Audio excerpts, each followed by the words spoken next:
to this series, The Spiritual Lives of Scientists, brought to you by the Science and Spirituality Synergy Circle of the Evolutionary Leaders. These discussions feature global thought leaders dialoguing with Dr. Paul J. Mills, neuroscientist and author of the 2022 Light on Light book, Science, Being, and Becoming, The Spiritual Lives of Scientists. Foreword by Deepak Chopra, special commentary by Ken Wilber. I'm Dr. Kurt Johnson of the Synergy Circles of the Evolutionary Leaders. Each video will engage Dr. Mills in a discussion with a global thought leader introduced immediately after this introduction of Dr. Mills. Dr. Paul J. Mills, Ph.D., is Professor of Public Health and Family Medicine, Director of the Center of Excellence for Research and Training in Integrative Health, and former Chief of Behavioral Medicine at the University of California, San Diego. He has over 400 scientific publications in the fields of pharmacology, oncology, cardiology, behavioral medicine, and integrative health. And he published some of the earliest scientific research on meditation. His work has been featured in Time Magazine, the New York Times, U.S. News and World Report, the Huffington Post, Gaia TV, WebMD, and many others. And he has presented his work at hundreds of conferences around the world, including at the United Nations. The book synopsis of Science, Being, and Becoming, The Spiritual Lives of Scientists, emphasizes that contrary to popular belief, not all scientists are materialists or fervently discount the spiritual. The book includes interviews with some of the world's most foremost scientists and physician scientists who recount their own transpersonal, metaphysical, and mystical experiences, and how these experiences transform their lives and their scientific work.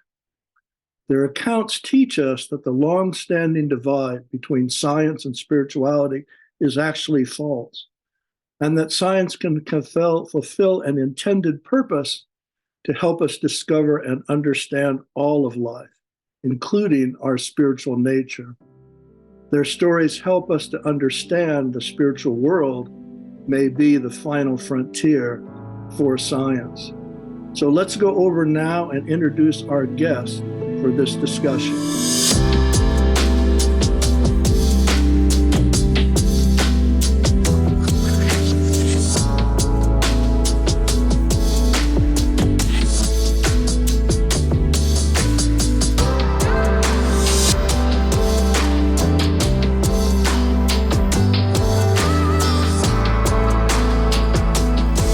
Well, welcome everyone. So our first guest is Dr. Paul J. Mills himself, the author of Science, Being, and Becoming, The Spiritual Lives of Scientists. This way we can set the stage for the rest of this important series and also have a reference point that we can share with all of our upcoming guests with regard to the contents of this amazing book. So let's start right away with a series of questions that can readily paint out that landscape. So Paul, let's start with you telling us a bit about the landscape of this book. What is the breadth of the content that it contains and how it's laid out for the reader? So for a start, take us on a short browse or journey through the general content of the book. Sure, it'd be a pleasure to do so. Thank you, Kurt. Really, the book, the broad breadth of the book is about our spiritual journey. Our spiritual journey, by that I mean we human beings, our spiritual journey. But it's a journey as told through the eyes of scientists and primarily biomedical scientists. For the book, I interviewed over 30 scientists, and I asked them about their transpersonal experiences, their metaphysical experiences, their mystical experiences. And I approached many scientists for the book. Many said, yes, of course, I have these 30 interviews, but there were quite a few who said no.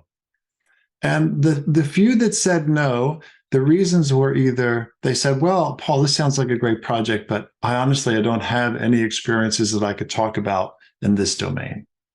Others said, Paul, I have had such experiences, but I don't feel comfortable speaking about them, particularly because of my scientific career and my scientific reputation in science. I mean, the reputation is everything, really, to continue your academic work, getting grants and so forth. And some of them weren't willing to kind of conflate these two parts of themselves, which so far they've done a good job keeping them separately. Those who have had experiences, some of them had them really at birth, had a very active spiritual life through certain psychic abilities or clairvoyant experiences. And it was those experiences which really led them to become a scientist, because they learned as they got older that science is the way of knowing systematically. And they thought, if I become a scientist, I'll get more insight and really understanding of what this set of experiences I have are, and what is the spiritual world beyond the physical world. Others had already been very established scientists, even more in the materialistic domain of science, and then had an opening. Some of the openings came from meditation or psychedelics or a very stressful experience in their life, for example. They had an opening. They realized there was something beyond their normal perception and experience of consciousness, and then they started delving into this and developing their spiritual life in that degree.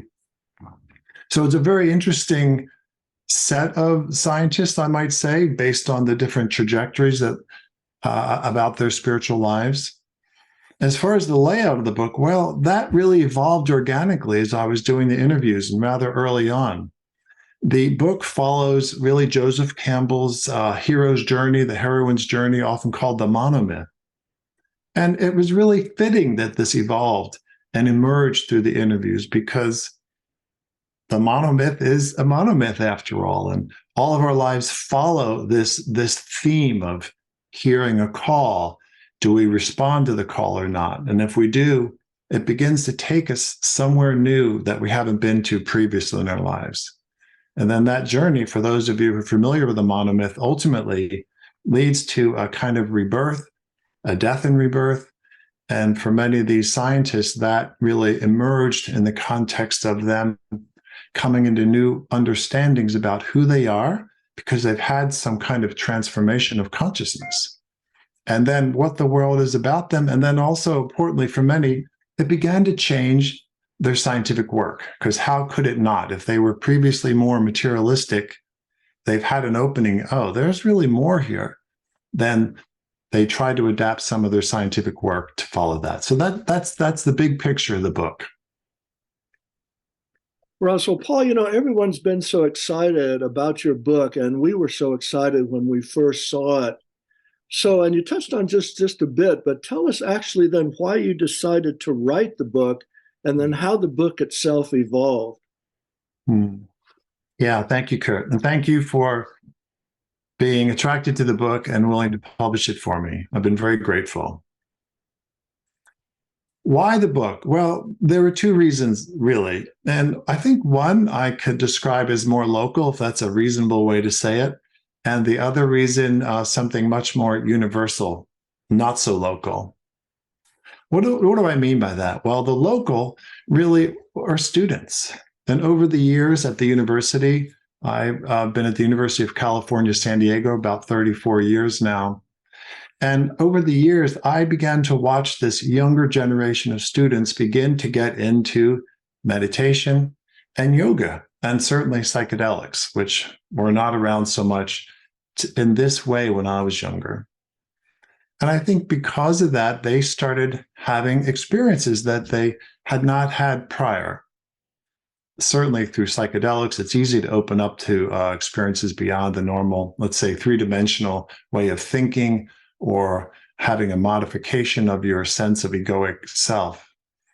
And also meditation can offer that. And I had the reputation over the years, for some reason, of being open to discussing these things with people, colleagues and students. So I started having more and more students knocking at my door over the years saying, hey, may I speak with you? I heard you're open to these things and I've got some questions. And so I would speak with them.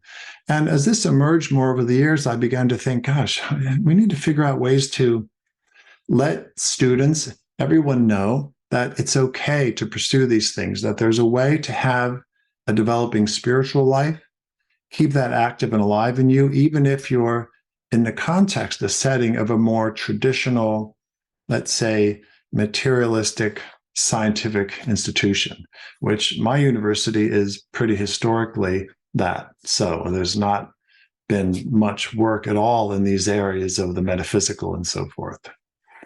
So that was one of the reasons, and that was a very satisfying reason for me to begin to want to pursue the book. So what do I mean by the other reason, this one that's more universal? Well, that's getting a little bit out there, perhaps, for some of our listeners. I don't know. It depends who'll be listening. But some years ago, I sat down to do a meditation, and I was pondering the state of the earth and humanity and where we're heading. And I had a very unexpected, unanticipated encounter with a vast, beautiful consciousness. And really, I should say a being in whom I was just perceiving primarily as consciousness itself. And the being immediately began to communicate to me telepathically.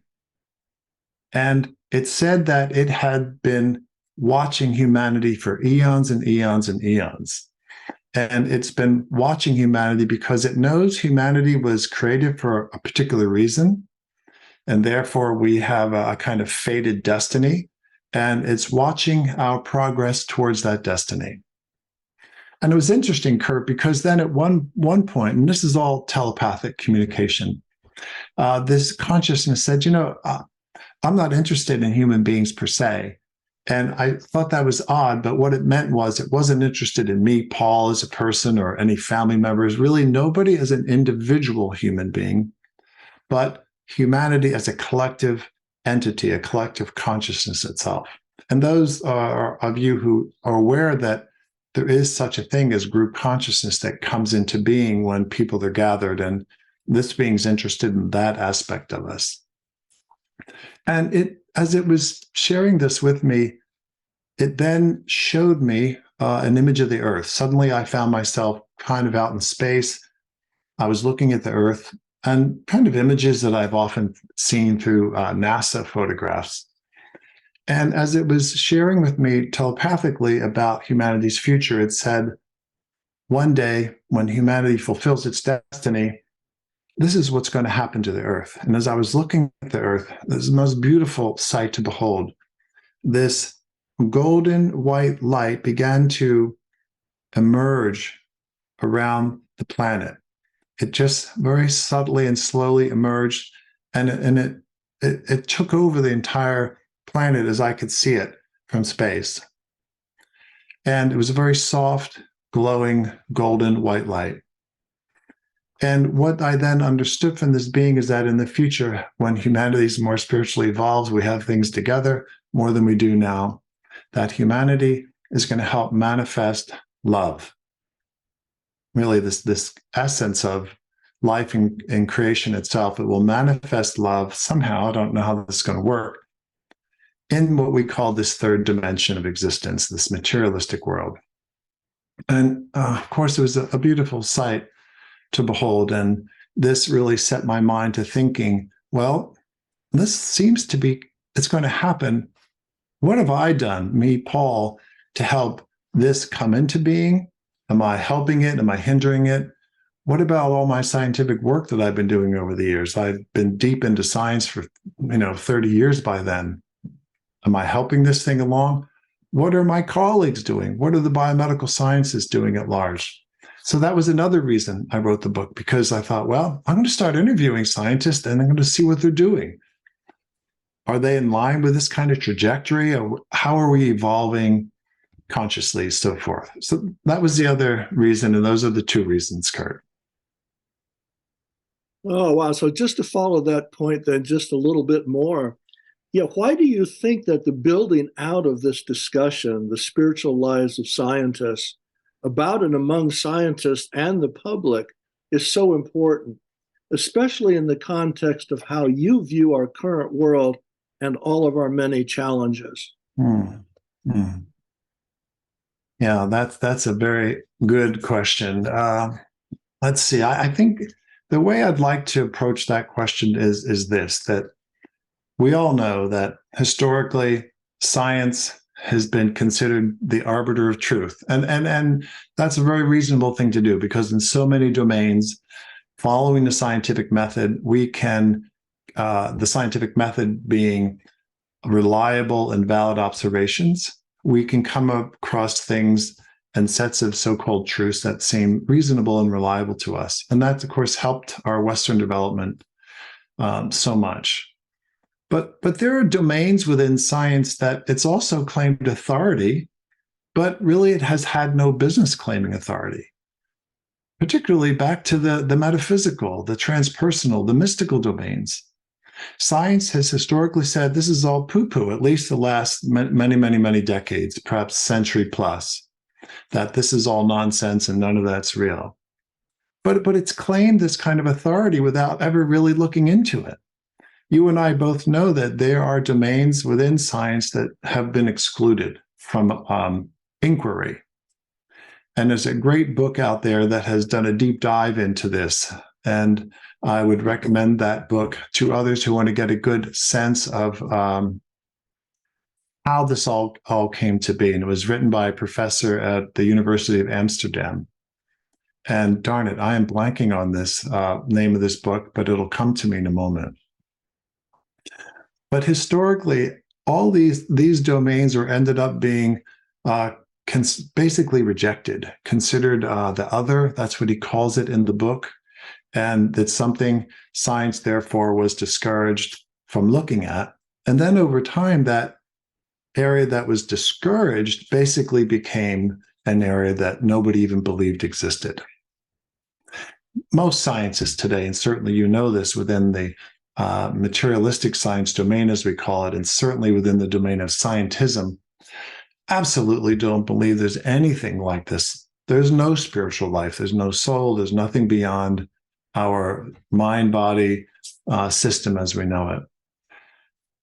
But it's just not true. And if you look across just so many dimensions of cultures across time and space, people have been reporting these things for forever and ever, and certainly now. And for the book, it's just been beautiful to have scientists who are trained in the scientific method, who know how important it is and reliable it is to say, I've been having these experiences, or I have had them, and they're not something that's part of an illusion of my mind and thinking, but they're real. And besides that, they're beautiful. And besides that, they provide deep meaning to me in my life. So for me, that's really one of the most important points of the book, that we need to have science begin to open up, really claim its responsibility. Do what it does best. Just go investigate this area. Find out about it. What is it all about, really? And what does it tell us about humanity, our potential, our future?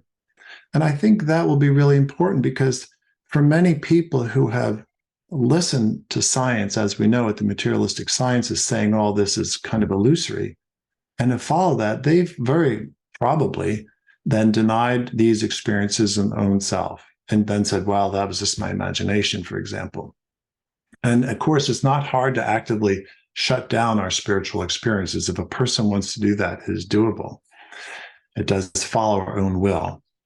So these days, I advise people to begin to claim their own spiritual authority. Don't look outside of themselves. Particularly, don't look for science, whether a certain experience that they're having is real or not. Certainly, I'm not excluding the possibility of some kind of psychotic episodes. The person should have, professional guidance there.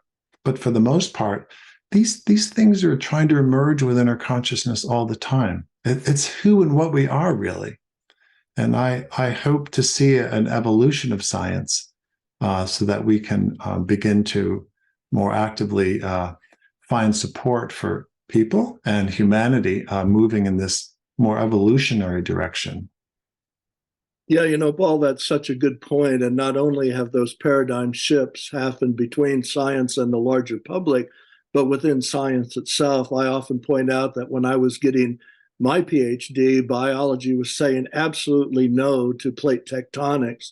And it denied plate tectonics for 50 years until it was proven by geophysics. And suddenly, when it was proven by geophysics, it had to walk through the door when everybody in the biological community had been insisting on the stable Earth hypothesis and understanding the evolution of fauna and flora based on stable Earth. So those paradigm shifts have happened within science itself, where there was a large denial group. So it's always a dynamic. And in the whole area that you work with, in the sense of understanding spiritual experiences and non-dual consciousness, it's been really the body of work of neuroscientists and also cosmology that's opened the door for the wider understanding of these vaster phenomena that some of the more siloed areas of science itself would actually say aren't real.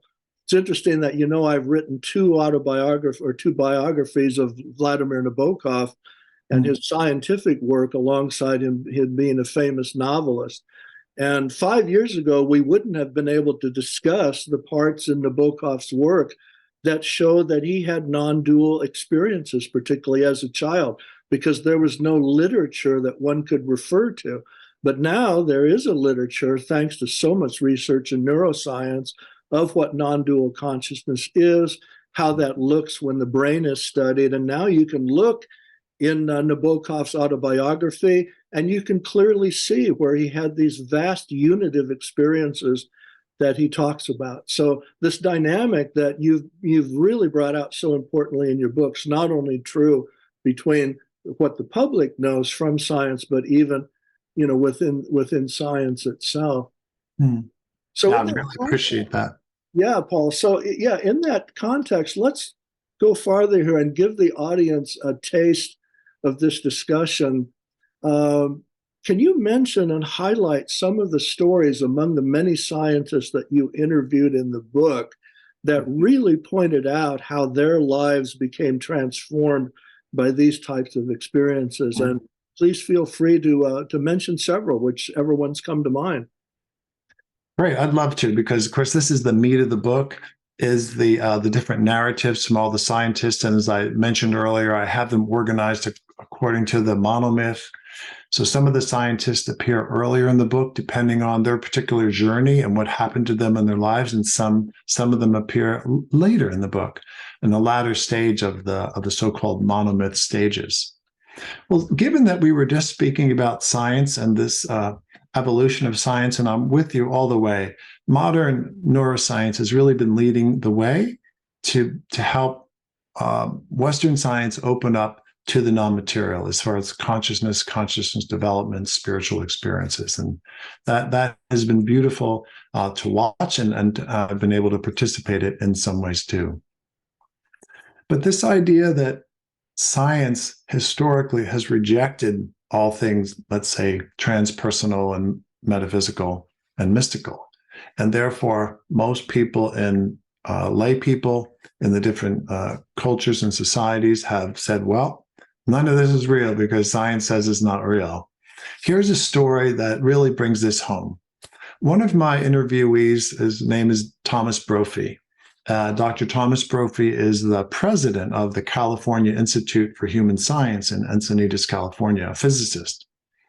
When he was young, he was very psychic, and he just had the ability to know things without any rational way of knowing them. That's what psychic is, typically defined.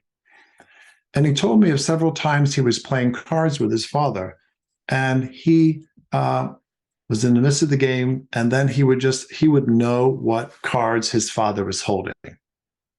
He would know it. And he would tell his dad, oh, you have this, this, this, this, this.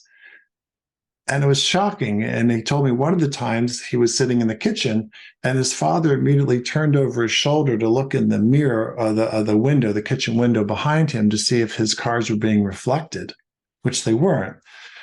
And basically he said, Thomas, you can't know this. And Thomas said, no, here they are, another evidence.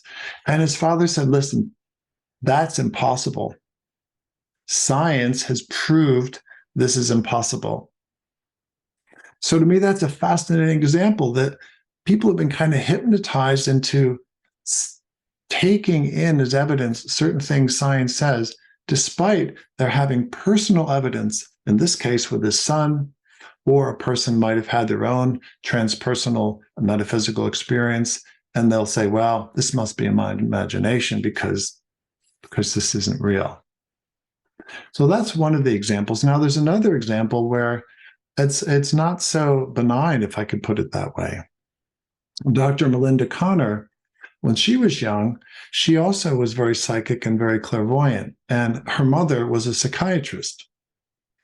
And when Melinda was a younger age, I think about 10, she said, and some of these started emerging, these gifts, these abilities.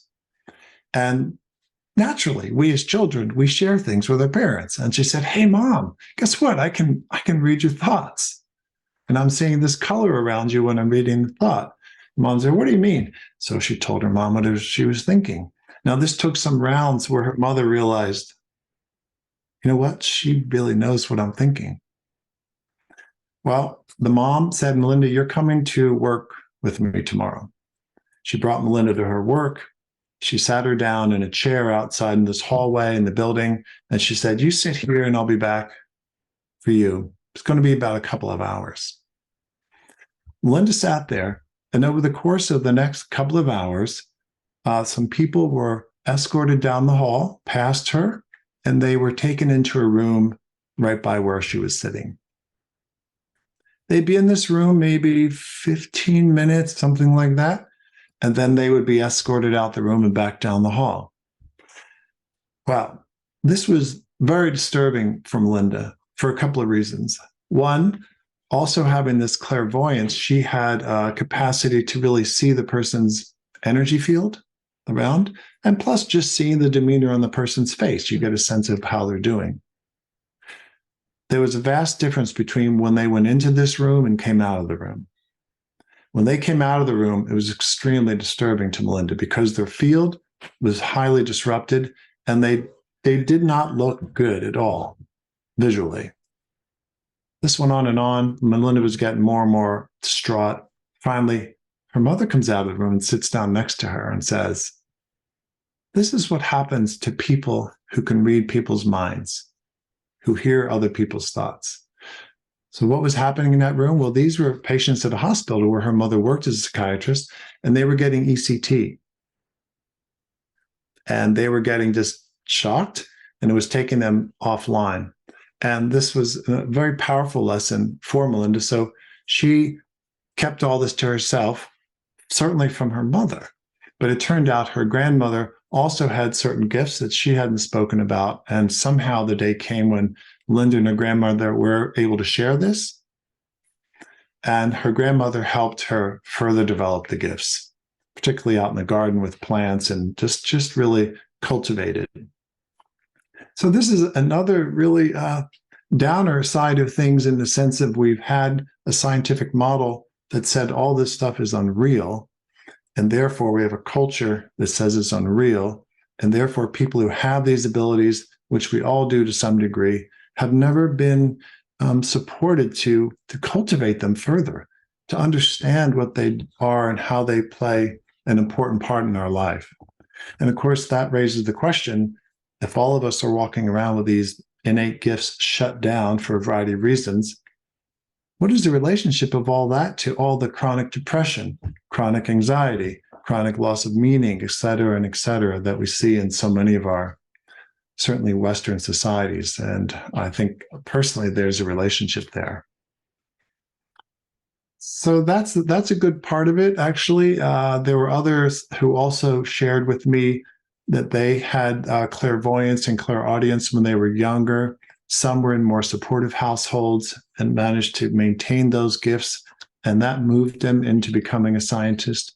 And others had to kind of tamp them down for a variety of reasons. So those are a couple of the stories.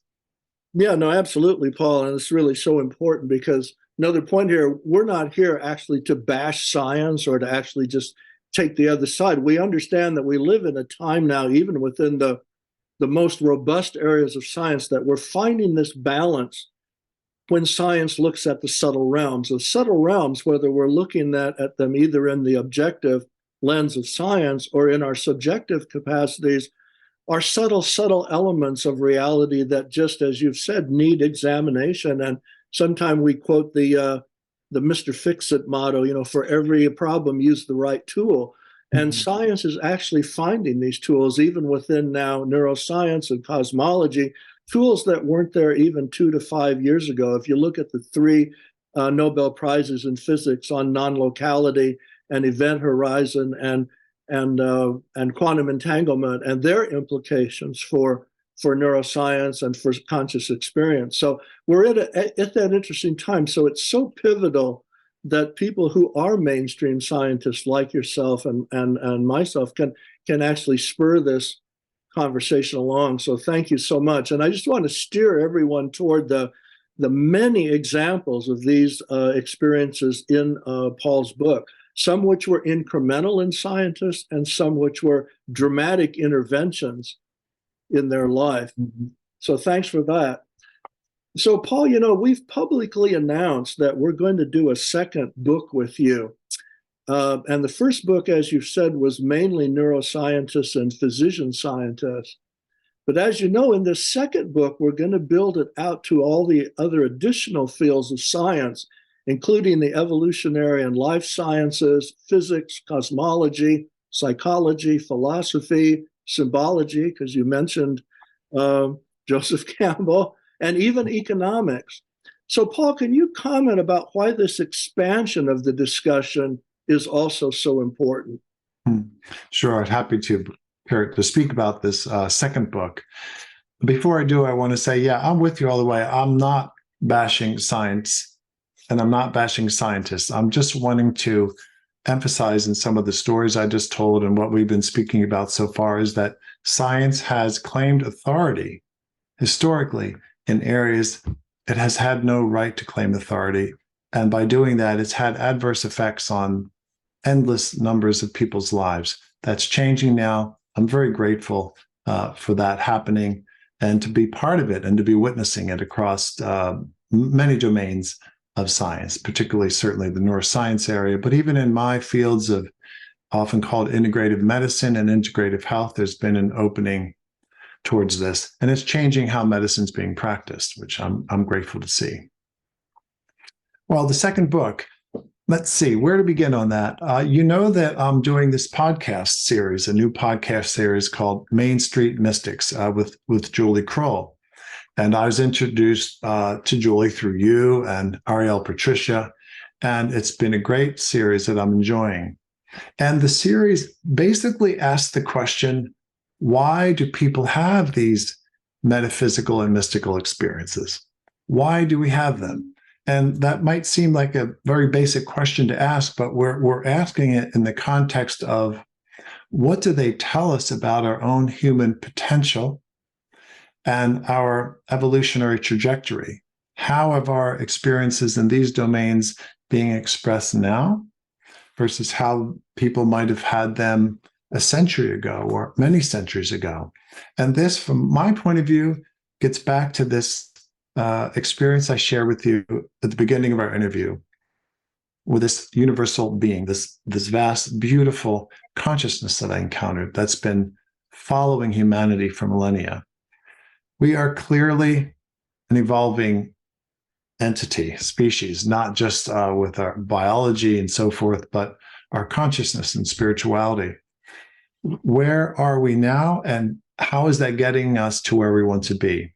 So part of the idea behind the second book is to expand the interviews to many more different walks of life. Yes, way beyond just the scientists that I had done initially, because, well, that's been my own career, and it seemed like a natural place to start. But just think, if I can do this again with a vast range of people, get a sense of how these experiences, these spiritual, evolutionary, developmental experiences are manifesting in other people across different disciplines and careers and expertise. How does spirituality these days in the metaphysical manifest through the artist, for example? And you mentioned economics and so forth. So that's part of the idea. And then for me, the challenge will be to put all this together and maybe make sense of it, to get a sense of the current pulse of our evolution, certainly in context with many other people who are working in these areas. And we just want to develop the book in that sense. And I'm imagining and hoping and anticipating that there'll be more messages that emerge from the material of all these interviews as they're put together in the context of this question of where are we heading now? How are we doing? What are the next steps? And importantly, how can we support each other to keep this progress moving to that beautiful, let's say, end stage manifestation that we human beings as a collective are going to manifest? Yeah, no, absolutely. So as you said, this is all a part of us moving toward that greater holism and balancing the best of the gifts of the objective sciences and the best of our internal subjective gifts. And it's interesting that you mentioned this whole world of adverse effects happens also in science. In 1980, at the meeting of the American Association for the Advancement of Science, is either 79 or 80, the one at the University of North Dakota, there was a whole section called Continental Drift Survivors. And it was actually all people whose careers had been ruined or they'd never been able to have a career because they'd been biologists who actually supported plate tectonics, and they'd been literally drummed out of the field and isolated for even 4 decades. So adverse effects not only happens relative to science and the rest of the world, but even within science itself. So it's just there's something about us human beings that we get stuck on a certain story. We can look through history and we see that over and over again. So what's so important, Paul, books like yours are really on that edge of opening the floodgates, because like you said, you talk to scientists who said, I've had these experiences, but I don't feel yet ready to talk about them. And so opening that now to philosophers and physicists and economists, and really taking a look at the whole landscape of our experiences. And like you said, keep it in mind also psychiatry and psychology, and that, yes, there are the ways that this goes wrong pathologically and needs intervention from the medical community, but balancing our understandings here are so important, and that's where you've made such an important contribution. So to really, to go just a little bit farther and actually start to cap off our discussion, because it's right in line with what you just said, what is your ongoing vision for these books and all of your work and the impact of the message that you're wishing to get out through the books and through all the activities that you're creating around it? That's a great one. I'd say my ongoing vision, and in a word, the word liberation comes to my mind. What do I mean by that? I mean, yes, let's continue to give permission and ability to everyone to begin to step more and more into the acceptance of the domains of their very own existence, their very own consciousness. And you used the word a few moments ago of permission, and that's another piece of the book I've already written that I have been seeing some good things come out of, and certainly I believe it would come out of the second book. And what do I mean by that? Because back to folks who have historically looked to science and scientists for answers, and if science says no, then it's a no. But now they can read books like this because the book's not for scientists per se, it's for everyone, including lay scientists and citizen scientists. But it gives permission to say, oh, well, if scientists are starting to open up and talk about this and say it's real and true, then perhaps it is true. They're going to give themselves permission then to start looking into these dimensions of their very own self. And to me, that's what it's about. Every human being should be successful on their own monomyth, whatever these calls are. And for every human being, there is ultimately a spiritual awakening call. One of my interviewees, Dr. Dorje, she said that we all have what she likes to call an I am instinct.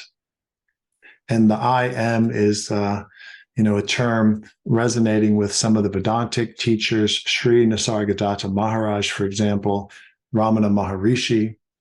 But we all have this instinct to awakening, to evolve beyond just this egotistical, if I could say it, egotism, perspective and belief in the state of who and what we are, to transcend and evolve beyond that.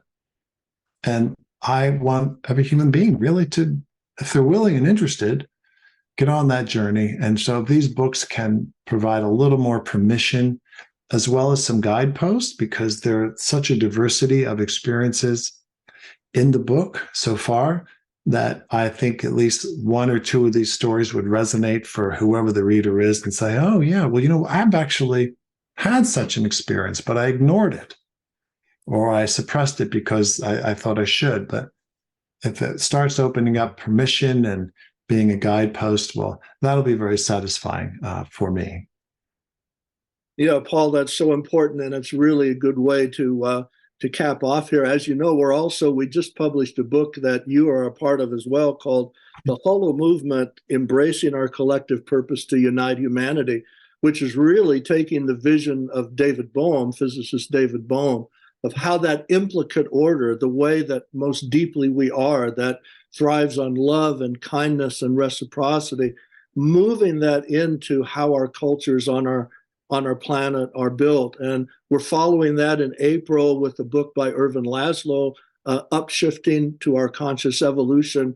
And it's the same message. And the reason that I mentioned it is that polls that they quote in those books, 80 to 90% of people that were interviewed worldwide speak about their desire for this greater sense of wholeness, this greater sense of well-being, peace, and participation in their government, participation in their free markets. And if we look around the world, we look at situation in Ukraine now and other situations with the Turkish earthquake and so on, this crying out for embracing the well-being of all humanity and making this gigantic shift, as Riane Eisler says, from centuries of dominance ways of operating with each other to moving toward partnership. And as you point out in your book, the center of that partnership understanding comes from consciousness itself and the kinds of experiences that you're talking about. So I'm actually going to just add one more question, and that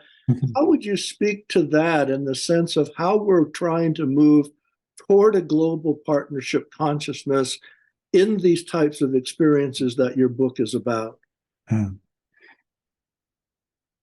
As far as how we're moving forward for this? How are the experiences you're talking about a part of that universal phenomenon that's happening everywhere that really seems to be what can kindle this move toward a global partnership consciousness instead of dominance consciousness? Yeah. Okay. Well, I would say, on one hand, the material in the book is evidence that this phenomenon is indeed happening. And I've certainly been more aware. I started meditating when I was in high school and just kind of tracking this, my own personal experiences and the experiences of others. And I could say very confidently that there has been a shift, and it's a progressive shift. We could say the last couple of decades, I think the last couple of years, and then again, even the last maybe 6 months, I've been experiencing a change in let's say, the frequency of consciousness itself. I think consciousness itself is ready to take another step forward. Human consciousness, humanity's, let's say, group mind consciousness itself is ready to evolve. And it's asking us as individuals to step in, sync with that, and take the next step. And hopefully more and more people will be willing to do it. All of our institutions, we've been focusing mainly on science, but other areas, certainly government, educational systems around the world, they've all been operating in a very materialistic mindset, not, as you said, with love and compassion. And this has had very adverse effects for all of us, as has been evident for, as long as I can remember. So something's happening. I think it's beautiful. It's going to be a bumpy road. as we're seeing. But I see and have had, let's say, even been shown that we're going to get through it. And it'll be a beautiful next phase of our spiritual existence. And then we'll see what evolves beyond that. Yeah, and it's so interesting, that final comment, because even those who are still embracing a more materialist or physicalist view of reality, because that's been their experience or what they know from science, there's a gigantic movement in science now, pro-social world, which I'm a part of as well, which is scientists that can embrace, yes, a physicalist worldview, but they understand the evolution of altruistic behavior, the evolution of how goodness operates in systems, and they're all pointing toward the litmus test is not about ideas, it's about behavior. It's about how we treat each other. And that emergence of pro-social world or altruistic behavior can emerge simply from a biological system. Nature itself selects in group of multi-level selection for what serves the whole. So whether we're really looking even through the physicalist lens of just, hard science, or through these other dimensions that you talk about in your book, through the subjective, neuroscience and cosmology, everybody's starting to understand that this is trying to move toward that pro-social world. And if people want to know what pro-social means, it's the opposite of antisocial. Very easy to understand. So, Paul, thank you so much for joining us on this episode. Paul Mills, the author of Science, Being, and Becoming, The Spiritual Lives of Scientists, thank you so much for joining us for the foundational episode of this series, The Spiritual Lives of Scientists. This is a foundational conversation for these historical times, and we look forward to all of the forthcoming episodes and all of the work that you're doing with other broadcasts, podcasts, and messages, and the second book you're going to do. So, Paul, thank you so much. Thank you, Kurt. Very grateful. Thanks for the idea and for supporting all this. Been our pleasure. Well, thank you so much, Dr. Paul J. Mills, and thanks to our viewers. Each of the subsequent videos in this important video series will feature discussions with Dr. Mills in the context of his groundbreaking book, Science, Being, and Becoming, The Spiritual Lives of Scientists. And you can update yourself regularly on the series at the websites posted just hereafter, which include lightonlight.us and the Light on Light Press and Light on Light Magazine Facebook pages, and the Sacred Stories channel at YouTube. That's YouTube at the Sacred Stories channel.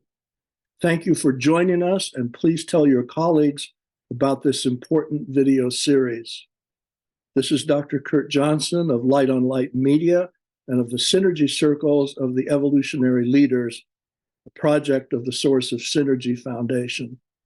And please also see our emerging work on this important intersection of science and spirit at evolutionaryleaders.net and holomovement.org. That's HOLO movement.org.